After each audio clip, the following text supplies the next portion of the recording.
Donc ceci est une vidéo complète, formation complète sur le chatting et on va voir ensemble comment on va pouvoir mettre tout ça en place. Donc déjà, sachez dans un premier temps que le chatting ça représente 80% de vos revenus et qu'il faut surtout pas négliger ce processus afin de pouvoir gagner un maximum d'argent. Alors moi personnellement, ce que je préconise par rapport au chatting, c'est de faire ça soi-même pendant 1 à 2 semaines pour vraiment être rodé. Et ensuite, vous faites sous-traiter ça à des employés, mais faites ça au sein de votre agent. N'allez pas faire ça en externe, c'est hyper important pour que vous ayez un levier de contrôle là-dessus parce que ça représente 80 à 90% de vos revenus le chatting. Donc si vous faites ça en externe, vous laissez la responsabilité à quelqu'un d'autre de vous faire gagner ces 80 à 90% d'argent, ce qui serait complètement négligeable de votre part. Maintenant, on va voir ensemble comment on fait pour comprendre le chatting. Donc déjà, il faut savoir son objectif. Quel est votre objectif journalier? Quel est votre objectif au niveau de la semaine aussi? Avec cet objectif-là, vous allez pouvoir avoir des goals et psychologiquement essayer d'atteindre ces goals à chaque fois. Ensuite, il faut que vous vous dites que le but, c'est pas de maximiser vos revenus sur l'instant T ou sur la journée T, mais c'est de maximiser vos revenus sur le long terme. Donc lorsque vous parlez à un sub, vous vous dites, ce mec-là, j'ai envie qu'il me donne de l'argent sur le long terme, j'ai envie qu'il me donne de l'argent un peu tous les jours ou un peu toutes les semaines, mais pas tout d'un coup. Ensuite, il faut respecter évidemment ses subs, donc ne pas les scam. Il faut respecter ses promesses, c'est-à-dire que lorsque vous dites que vous allez envoyer une custom, vous le faites vraiment. Lorsque vous dites que vous allez faire un call, vous le faites vraiment, etc., etc. Ne laissez pas vos subs sans rien, ne faites pas la sourde oreille. Donc il faut faire les choses proprement. Ensuite, il faut rien prendre personnellement. Donc lorsque vous parlez à des subs, il faut absolument que vous vous détachez émotionnellement. Donc si jamais ils sont méchants, si jamais ils sont irrespectueux, etc., et ben vous restez de marbre, vous restez respectueuse, vous restez super sympa. Le but c'est de rien prendre à cœur et de ne pas leur donner raison. C'est super important parce que ces gens-là vont essayer que vous énerviez. Ça va limite les satisfaire. Ensuite, il faut identifier les typologies de fans. Donc ça, on verra ça plus tard, mais c'est hyper important pour adapter la structure de discussion par rapport à une typologie de fans différente. Identifier les time wasters pour éviter de perdre du temps avec eux, pour que vous puissiez investir votre temps sur des abonnés qui, eux, vous donnent réellement de l'argent. Avec ça, c'est de maximiser vos chances de gain. Ensuite, il va falloir que vous fassiez en sorte de ne pas rentrer dans les jeux des mauvais subs. Donc là, on en revient à ne rien prendre personnellement. Toujours être poli, voilà. Toujours être souriante, poli, super gentil. Toujours être la petite amie parfaite, en fait. Même si le sub ne le mérite pas vraiment, et ben, il faut essayer de l'être. Ensuite, il va falloir que, pendant cette session de chatting, vous oubliez totalement vos croyances et vos valeurs fondamentaux. En fait, vous allez rentrer dans un monde où les gens font des choses complètement bizarres, où les gens ont un comportement totalement irrationnel. Et vous, en tant que chatter, vous êtes rationnel. Donc là, il y aura un décalage qui va se faire. Le but, c'est de pas les juger. Le but, c'est de pas rentrer dans une phase où vous dites ouais, je parle à des simps. Non, vous parlez pas à des simps. Vous parlez à des abonnés, vous parlez à des clients que vous devez satisfaire. C'est hyper important. Oubliez vos croyances, oubliez vos valeurs et ne les jugez pas pendant votre session. Parce que sinon, vous allez perdre énormément d'énergie.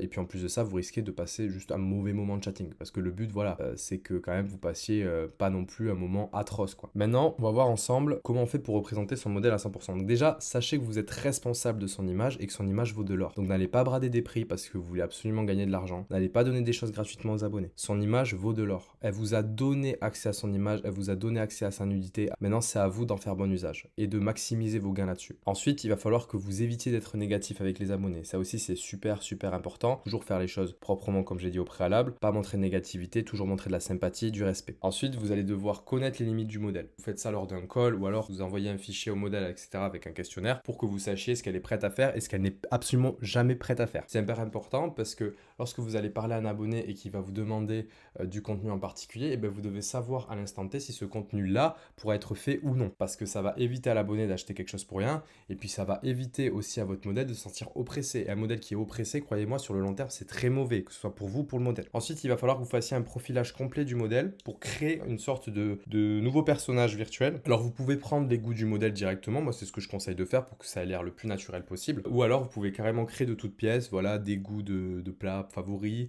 Par rapport aux mensurations, n'inventez pas parce que ça va se voir. Donc mettez les vraies mensurations du modèle. Si le modèle ne veut pas partager ses goûts, ben, vous pouvez inventer des goûts musicaux, vous pouvez inventer des goûts de plats, etc. Le but, voilà, c'est de créer un personnage et de profiler tout ça pour que les chatteurs, en fait, ils aient un fichier où ils aient tous les goûts du modèle. Comme ça, ils peuvent faire de la discussion et comme ça, ils ont de quoi parler avec les abonnés. Et puis surtout, répondre aux questions des abonnés si jamais ces abonnés-là sont curieux. Donc tout savoir de A à Z, c'est super important. Dans mon Telegram, je vous mettrai le lien d'un questionnaire que vous pouvez directement envoyer à votre modèle. Donc c'est un questionnaire ultra complet et obligatoire que vous devez absolument remplir avant de lancer une session de chatting. Maintenant, on va voir ensemble comment on fait pour construire une relation. Donc déjà, il va falloir que vous mettiez en place un message d'accueil avec une vidéo au sein de votre message. Vous mettez une vidéo et vous mettez un petit texte court de 1 ou 2 lignes grand maximum. Dans cette vidéo, il va falloir que vous remerciez et que vous demandiez aux fans ce qu'ils préfèrent chez votre modèle. Et en fait, grâce à ça, ça va le faire penser inconsciemment à toutes les choses qu'il aime chez vous et ça va le faire rappeler pourquoi il est venu sur votre page OnlyFans ou Mime. Donc c'est ultra puissant, c'est un biais cognitif ultra puissant à mettre en place. Et puis en plus de ça, ça va l'obliger à répondre à votre modèle. Et surtout, ce qui est intéressant avec ça, c'est que vous allez savoir ce que le fan aime chez votre modèle. Parce que même si votre modèle, elle est bof, qu'elle n'est pas non plus... voilà, que c'est pas non plus une 10 sur 10, et bien là vous allez pouvoir savoir ce que le fan aime chez vous et du coup mettre ça en valeur et mettre ça en avant lors de la discussion. Mettons, si votre abonné dit ouais voilà, moi ce que j'ai aimé chez toi ben, c'est tes yeux, et ben vous lui envoyez des photos de votre visage. S'il vous dit moi ce que j'ai adoré chez toi c'est tes seins, et ben vous lui envoyez des photos d'underwear ou alors des PPV où on voit vos seins. Vous voyez? Donc comme ça vous adaptez à son goût. Ensuite, il va falloir que vous construisez une relation de confiance. Donc pour ça, rien de plus simple, il va falloir que vous extrayez un maximum d'informations sur votre fan. Donc vous posez des questions. Évidemment, il ne faut pas que ça ait l'air d'un questionnaire, il ne faut pas que ça ait l'air d'un interview. Donc voilà, durant la discussion, durant votre jeu de séduction, eh ben, n'hésitez pas à extraire un maximum d'informations sur son âge, sur son métier, sur son nom, prénom, s'il a une femme, s'il a des enfants, etc. Il faut que vous ayez un profilage complet de ce fan-là en question. Et plus vous allez poser des questions, plus vous allez vous intéresser à lui, plus il va se sentir en fait sur un piédestal, il va se sentir unique en fait. Ça va lui faire beaucoup de bien au niveau de son ego. Vous allez gonfler son ego et en plus de ça, vous allez le mettre en confiance. Donc ça c'est super important. Ensuite, il va falloir que vous reteniez un maximum ces informations, donc il va falloir les noter quelque part. Voilà, donc il y a des outils pour ça, ou alors vous prenez un doc Google ou j'en sais rien, un Excel, et vous notez un maximum d'informations sur ce fan-là. Vous notez tout de A à Z, toute sa vie. Une fois que vous avez extrait un maximum d'informations, que vous avez mis en confiance votre abonné, il va falloir que vous utilisiez une méthode très puissante de push and pull sexuel. Alors la méthode push and pull sexuelle, en fait, c'est vous allez sexualiser une conversation et vous allez revenir à une discussion totalement banale. Par exemple, votre abonné vous parle de son métier et votre abonné, j'en sais rien, il est manager dans une entreprise et il a un bureau. Et bien vous allez lui dire ah ouais, et moi si j'étais sa secrétaire, qu'est-ce qu'on ferait sur ton bureau ou alors ah ouais, si j'étais sa secrétaire, est-ce que tu accepterais que je passe sous ton bureau, etc.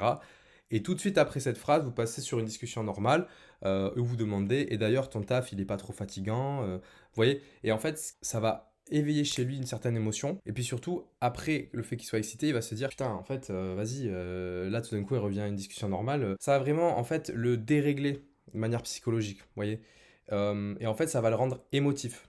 Et ce qui est bien avec cette technique-là, c'est que vous allez le rendre émotif, vous allez le rendre sensible et très vulnérable, et du coup, vous allez pouvoir mener la conversation. Du coup, vous allez aussi pouvoir sexualiser la conversation et pouvoir entrer dans un script sexuel ou alors vendre directement des PPV.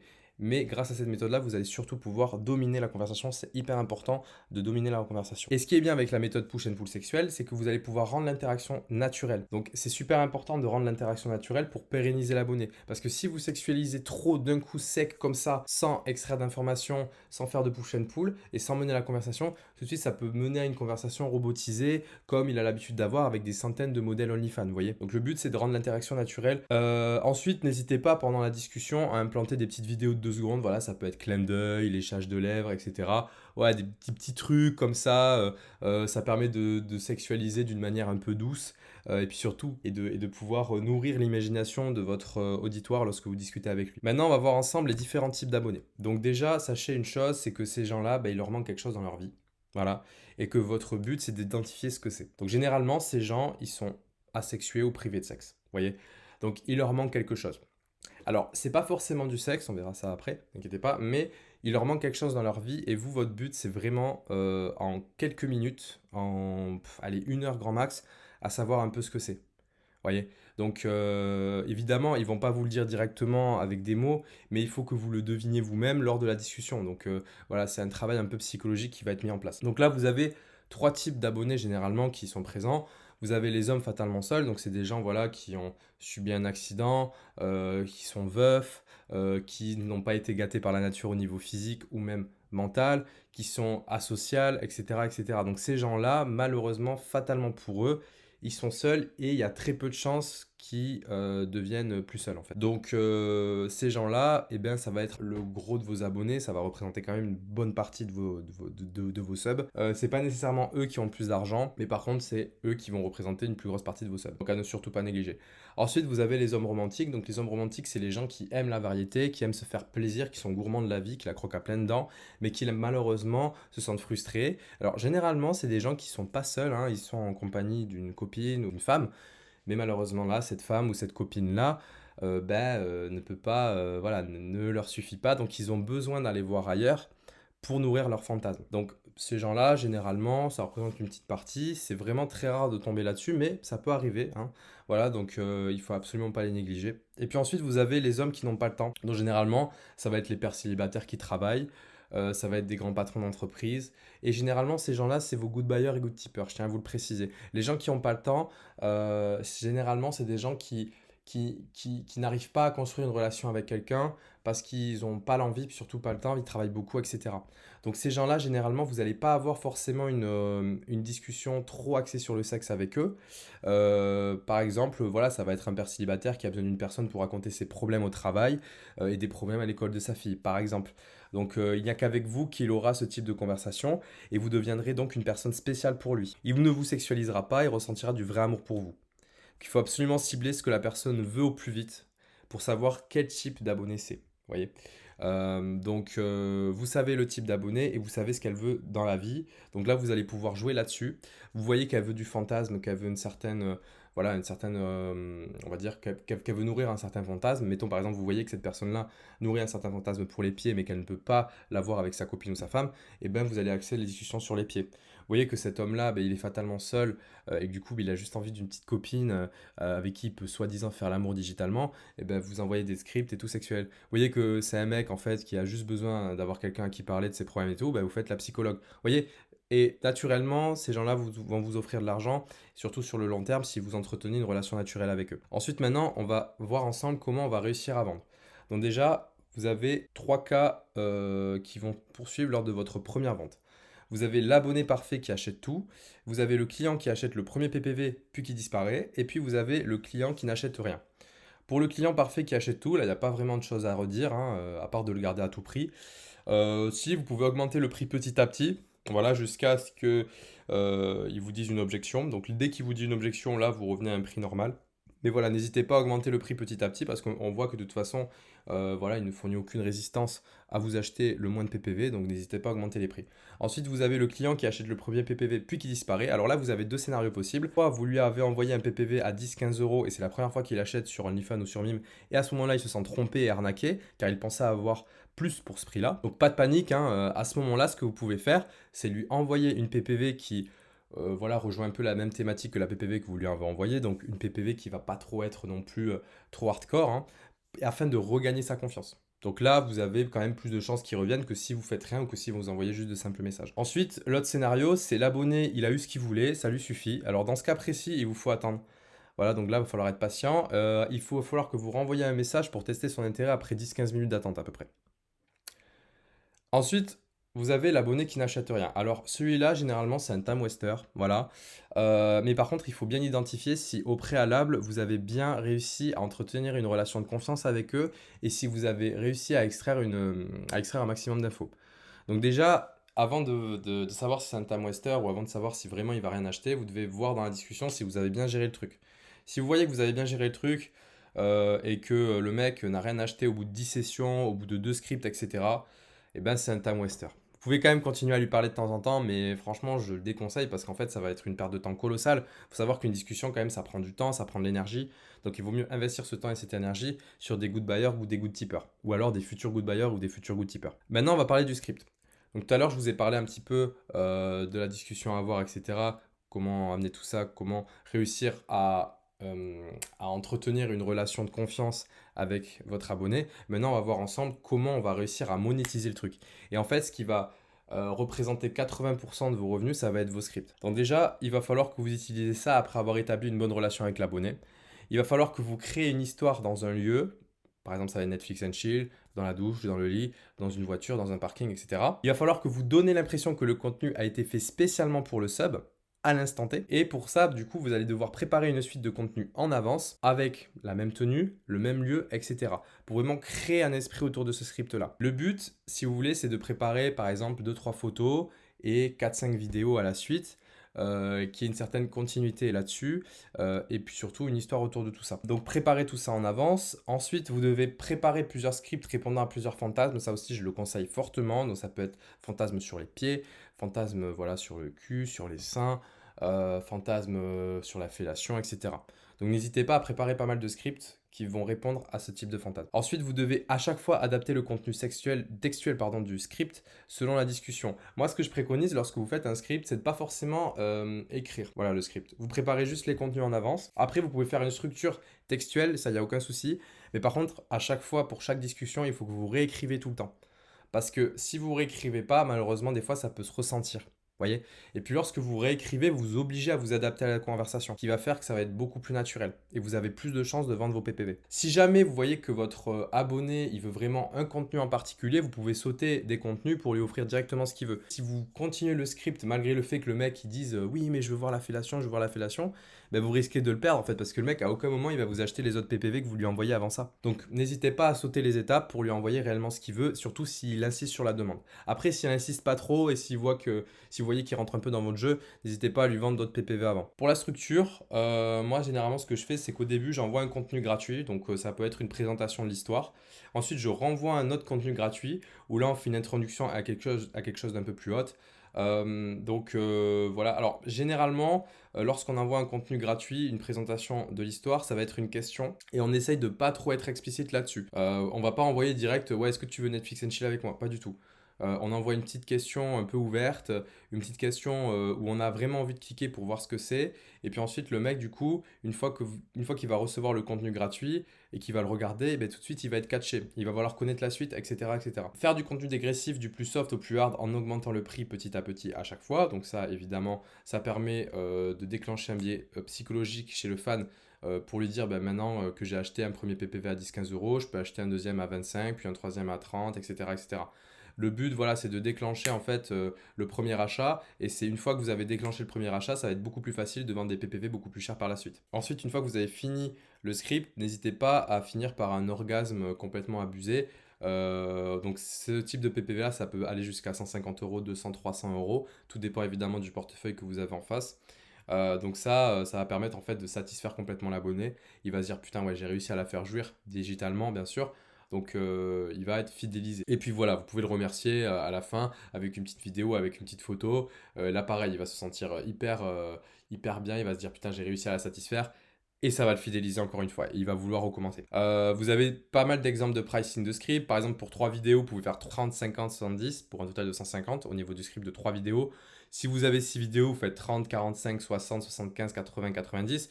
Au total, vous aurez 380 de revenus. Donc voilà, ça peut être des exemples. Alors au niveau des scripts, je vous déconseille de mettre plus de 6 vidéos parce que ça risque d'être un peu long. Le but, c'est quand même de finaliser le script pour fidéliser le client. Si vous n'arrivez pas à finaliser le script, ben, vous avez moins de chances de le fidéliser. Donc voilà, le but, c'est quand même de finir le script avec le client pour qu'il ressente pas mal de satisfaction. Lorsque vous faites par exemple un script à un client, le prochain script que vous lui faites par la suite, vous augmentez le prix. Et le but, voilà, le but c'est d'arriver à des prix complètement démesurés. Par contre, voilà, si jamais il y a une objection au niveau du client par rapport au prix, n'hésitez pas à revenir à un prix un peu plus sensé. Voilà, donc au niveau des messages, donc commencez par une question comme je vous l'ai dit. Par exemple, comment tu trouves ma robe aujourd'hui? Est-ce que tu me trouves belle dans cette position? Donc comme ça va réveiller de la curiosité chez lui. Au niveau des PPV, lorsque vous envoyez une PPV par rapport à votre script, toujours arriver à éveiller de la curiosité chez votre abonné. Par exemple, oh là là, je n'arrive pas à croire que je fais ça. Putain, qu'est-ce qu'elle fait? J'ai envie de cliquer pour voir. Comment ça, qu'est-ce que je fais? Enfin, vous voyez, ne soyez pas trop explicite dans ce que vous dites. Lorsque vous décrivez une PPV, jouez au mystère. Par exemple, voilà, penses-tu que tu pourrais me prendre toute la nuit si je suis dans cette position, etc., etc. Ça va éveiller vraiment de la curiosité, ça va vraiment donner envie de cliquer sur la PPV. Comme je vous l'ai dit, voilà, personnaliser les messages à chaque fois, c'est hyper important. Et poser souvent des questions pour créer un jeu avec votre abonné. Et surtout pour mener la discussion. C'est vous qui dominez la discussion, pas l'inverse. Maintenant, on va voir ensemble les push et le copywriting. Alors quand je dis push, ça va être les mass messages, voilà, les messages en masse. Donc déjà, il va falloir que vous sachiez qu'il ne faut absolument pas négliger cette étape-là, ça représente quand même un gros de vos revenus, et il va falloir que vous vous inspirez des films UX. Alors pourquoi? Parce qu'en fait, et aussi de s'abonner aux meilleurs modèles OnlyFans. Alors pourquoi il va falloir s'inspirer des films UX? Ben, en fait, il va falloir créer des histoires à partir des push et du copywriting que vous allez mettre en place. Donc pour ça, vous allez dans un premier temps attacher un GIF ou une vidéo gratuite avec le PPV, voilà, donc de ce mass message. Alors, juste le cadenas, on s'est rendu compte que ça réveille absolument pas la curiosité. Le mec reçoit un texte et un cadenas, mais ça l'excite pas en fait. Alors, le texte peut être vachement sexualisé, etc. Ça peut peut-être l'exciter. D'un point de vue cognitif, un cadenas et un texte, ça excite personne. Voilà, donc sachez que cette méthode-là d'envoyer une vidéo gratuite avec le PPV, ça double le taux de conversion. Évidemment, sur le texte, vous devez vous appliquer, éviter l'inondation d'emojis comme je vous ai mis sur l'image d'à côté. Donc là, on voit qu'il y a trop d'emojis, on voit que le texte est beaucoup trop long. Le texte, il ne doit pas faire plus de 2-3 lignes, hein. Pas plus de 2-3 lignes et éviter d'inonder d'emojis complètement abusés comme là. Alors évidemment, lorsque vous envoyez votre PPV histoire, vous devez éveiller la curiosité sans trop être explicite dans ce que vous faites. Par exemple, vous n'allez pas dire en détail comment la personne se doit, est-ce qu'elle crie, etc., etc. Vous devez même garder un maximum de mystère. Par exemple, vous allez décrire une histoire. Donc, exemple, vous avez par exemple un modèle qui a 18 ans qui vit chez ses beaux-parents. Et bien, vous allez écrire mon beau-père rentre à la maison au moment où je me masturbe. Est-ce que je me suis fait prendre? Parce que si je me fais prendre, je vais devoir complètement arrêter OnlyFans. Et là, en fait, ce qui est bien avec ça, c'est que du coup, on n'a pas décrit complètement ce qu'elle fait en termes de masturbation. On n'a pas décrit comment elle est habillée, on n'a pas décrit tout ça. Parce que ça, c'est hyper platonique. Ça peut exciter, mais c'est hyper platonique. Non, là, on a décrit une histoire, on a décrit une atmosphère, vous voyez. Et là, tout de suite, on se sent pris au jeu, on a l'impression qu'on va regarder un film UX, ça peut exciter complètement l'auditoire, vous voyez. Donc ça n'a rien à voir avec le fait d'expliquer platoniquement comment elle est habillée, comment elle crie, comment elle joue, etc. Là, on explique une histoire. Vous avez aussi d'autres exemples d'histoires, par exemple le mec qui frappe à la porte au moment où la personne est en train de se faire plaisir, ou le moment où la personne est en train de se déshabiller, ça aussi ça peut être facilement mis en place en plus. Donc après ça c'est des exemples, hein. Vous avez des tonnes et des tonnes d'histoires différentes que vous pouvez mettre en place selon la niche de votre modèle. Donc voilà, toujours se différencier des autres, c'est hyper important et raconter une histoire parce que la concurrence elle est féroce. Maintenant on va parler ensemble du dick rating. Alors dick rating aussi ça fait partie de quelque chose d'assez populaire sur OnlyFans. Donc c'est une offre qui est devenue complètement incontournable.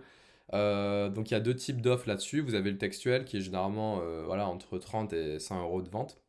Et puis vous avez la vidéo qui est facturée entre 100 et 300 euros. Là, je parle évidemment de dick rating préparé en avance. Alors, lorsque le mec vous demande une custom dick rating, vous devez parler réellement de sa bite. N'allez pas récupérer un texte dick rating déjà tout fait, pas du tout. Parce qu'en fait, ça va se ressentir. Vous devez parler réellement de sa bite, détailler un maximum tout ce qui est visible, le gland, l'urètre, les couilles, les veines, la couleur, etc. Il va falloir que vous sexualisez en même temps de décrire, par exemple, oh ta bite penche vers l'avant, c'est parfait pour une levrette, ta bite penche vers l'arrière, c'est parfait pour mon point G, ça va énormément te faire plaisir. Tu vois, enfin, le but, voilà, c'est de sexualiser dès que vous décrivez. Lorsque vous faites votre vidéo dick rating, parce que c'est une vidéo, vous devez adopter une position assez coquine tout en faisant la vidéo. Moi, ce que je préconise, par exemple, c'est une position qui marche beaucoup, c'est sur le ventre avec les pieds levés. Vous pouvez faire une vidéo dans cette position-là en tenant le téléphone tout en regardant la bite de votre abonné en question. Donc ça va paraître complètement naturel, puis ça va exciter. Évidemment, le but c'est d'être constructif aussi, de ne pas hésiter à critiquer les points qui peuvent être changés. Par exemple, les poils, hein, si jamais votre abonné a beaucoup de poils, et ben votre modèle peut dire ah mais tu vois j'aurais préféré que tu aies moins de poils par exemple. Ça m'aurait encore plus excité. Ou alors au niveau de l'hygiène, si vous voyez que par exemple il y a du smegma ou des trucs comme ça, ben, le modèle peut dire ah ouais c'est dommage, ça a pas l'air très propre, j'aurais préféré que ce soit plus propre. Voilà, ça c'est des trucs constructifs qui sont sur des choses qui peuvent être changées. Ne critiquez pas pardon, des choses qui ne peuvent pas être changées, par exemple. Ça, par contre, c'est fatal. Ne pas critiquer les points qui ne peuvent pas être changés. Donc, par exemple, sur la génétique, on va dire, par exemple, si le mec, il a une bite extrêmement fine et un gland extrêmement gros, vous n'allez pas dire ah putain, c'est drôle, t'as une bite toute fine et un gland trop gros, on dirait un champignon. Vous n'allez pas faire des critiques comme ça. Faites des critiques juste sur ce qui peut être changé. Au niveau de la taille et l'épaisseur, vous pouvez jouer sur des termes à mettre en place. Par exemple, si votre auditoire a une bite qui est très grosse, alors là c'est super facile à décrire, hein. Vous pouvez jouer là-dessus complètement, vous pouvez dire j'adore les grosses bites, ta bite va me détruire la chatte, enfin bon, voilà, clairement c'est assez simple à mettre en place. Si elle a une taille moyenne, alors vous pouvez simplement dire qu'elle a une taille parfaite et que c'est exactement cette taille-là qu'il vous faut pour votre chatte. Et ensuite, si elle est petite, là, vous pouvez dire. Alors, quand je dis petite, c'est pas mini bite, parce que je sais qu'il y a des mecs qui souffrent d'une maladie, je me souviens plus du nom, mais en gros, c'est une maladie qui fait qu'ils ont vraiment une toute petite bite, genre microscopique. Alors, si jamais il a une mini bite comme ça, vous n'allez pas dire ça, mais si jamais il a une bite un peu en dessous de la moyenne, là, vous pouvez dire que sa bite a une taille parfaite parce que vous avez une chatte très peu profonde. Vous pouvez aussi parler du taux de fermeté, hein. Par exemple, si votre auditoire a une demi-molle, ben, vous pouvez dire que vous aimez bien les bites flexibles car c'est plus pratique à sucer. Voilà. Vous pouvez aussi parler de la couleur, comme j'ai dit au préalable, des grains de beauté, etc. Bref, tous les détails sont bons à prendre. Évidemment, le but, c'est de toujours être douce dans les propos utilisés et de noter toujours au-dessus de 6 ou 7. Et évidemment, dire les points qui peuvent être améliorés pour inciter à refaire une vidéo par la suite. Par exemple, ah, t'as beaucoup de poils, ça aurait été bien que t'en aies moins, tu vois. Là, ça va inciter le mec à refaire une dick rating et à se raser. Vous voyez. Maintenant, on va voir ensemble les good buyers et les good tippers. Donc sachez que ces gens-là, il va falloir vraiment investir votre temps sur ces personnes parce qu'elles dépensent le plus. Donc il va falloir que vous vous souveniez de tous les petits détails, leur anniversaire, l'anniversaire de leur enfant, la passion de leur femme, le nom de leur chien, etc., etc. Il faut que vous sachiez tout de leur vie. Grâce à ça, en fait, vous allez construire une relation profonde avec ces spenders. Donc vous allez pouvoir construire une relation profonde avec ces spenders.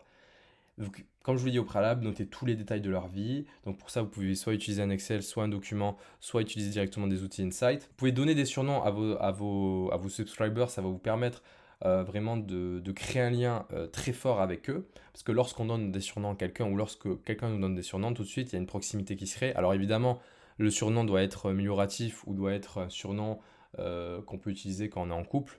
N'utilisez pas un surnom pour se moquer de lui, hein, ce serait complètement contre-productif. Et en fait, grâce à ça, vous allez avoir une relation naturelle avec ce client. Et lorsque vous avez une relation naturelle, profonde et sincère avec un client comme ça, eh ben, ils vous donneront naturellement de l'argent. Exemple, lors d'une discussion, vous vous dites ah, j'aimerais tellement acheter cette robe, mais elle est trop chère. Mettons, c'est une robe Chanel à 600 euros. Eh ben, si jamais vous avez entretenu une bonne relation et que vous avez en face de vous un spender qui a de l'argent, il y a de fortes chances qu'il va vous dire combien elle coûte, je te l'offre, ça me fera plaisir. Voyez. Et en fait, là, vous rentrez plus dans un système transactionnel, mais vous entrez dans un système relationnel. Comme si vous étiez sa petite copine et que lui, en fait, il voudrait gâter sa petite copine. Donc voilà, généralement, c'est avec eux que vous faites 80% de vos ventes. Donc ça, c'est le principe de Pareto. Donc 20% de vos abonnés vont vous offrir 80% de vos revenus. Et ces 20%-là, ce sont les good buyers et les good tippers. Il faut toujours augmenter ses prix au fil du temps, surtout pour un good buyer. Si les chiffres stagnent, c'est que le business il est en train de crever. Donc il faut toujours être en croissance. Donc vous facturez plus cher les customs que les vidéos préenregistrées, bien évidemment. Et surtout, lorsque vous envoyez une PPV, n'hésitez pas à augmenter à la prochaine PPV. Exemple, première PPV à 300 euros, augmentez de 50 euros le prochain et ainsi de suite, jusqu'à atteindre des prix complètement fous. Évidemment, enregistrer les GB et les GT dans des listes à part. Ça, c'est super important. Moi, ce que je vous conseille de faire, c'est faire 3 listes différentes. Une liste des clients qui ont dépensé entre 0 et 100 euros. Une liste des clients qui ont dépensé entre 100 et 500 euros. Et une liste des clients qui ont dépensé plus de 500 euros. Comme ça va vous faire segmenter plusieurs types de clients, donc les spenders faibles, moyens et élevés. Et grâce à ça, vous allez pouvoir adapter votre conversation et surtout prioriser les conversations sur certains clients et facturer plus cher selon la liste. Plus vous faites dépenser un abonné, plus il devient accro. Ça, c'est le principe d'investissement. C'est pour ça qu'il ne faut pas hésiter à monter les prix. Et c'est pour ça qu'il ne faut pas hésiter non plus à vendre tout le temps. Évidemment, je ne vous demande pas de devenir un supermarché, hein. Le but, voilà, c'est quand même d'entretenir une bonne relation.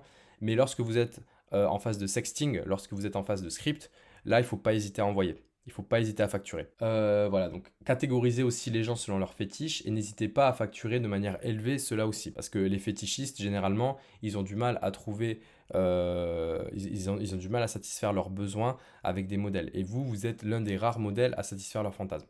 Donc vous pouvez vous permettre d'augmenter vos prix là-dessus aussi. Maintenant, on va voir ensemble les time wasters. Donc c'est super important de les identifier, comme je vous l'ai dit, pour ne pas perdre de temps avec eux, parce que croyez-moi, les time wasters, c'est une énorme perte de temps et d'énergie. Comment on fait pour l'identifier? S'il achète rien au bout de 2 scripts, c'est que c'est officiellement un time waster. Et surtout s'il achète même pas une PPV à 10 balles, quoi. Genre s'il achète même pas une PPV à 10 balles, si vous avez baissé le prix à fond, si vous avez tout bradé et que malgré ça, il achète pas, et que en plus de ça, vous avez fait attention à construire une relation de confiance avec eux, à savoir ce qui lui manquait dans sa vie, à réussir à savoir dans quelle typologie de client il faisait partie, et que malgré ça, il n'a rien acheté au bout de 2 scripts, alors c'est que c'est un time waster et que c'est pas votre faute. Évidemment, il va falloir vous assurer au préalable que vous avez fait le taf avant, bien sûr. Mais si vous avez fait le taf avant et qu'il achèterait un bout de script, c'est que c'est un time waster. Malgré le fait que vous n'ayez pas utilisé de script et que vous ayez juste envoyé de PPV, si au bout de 7 jours, il a acheté aucune PPV de votre part, c'est que aussi c'est officiellement un time waster. Généralement, ces gens-là, ils discutent beaucoup, ils aiment beaucoup parler.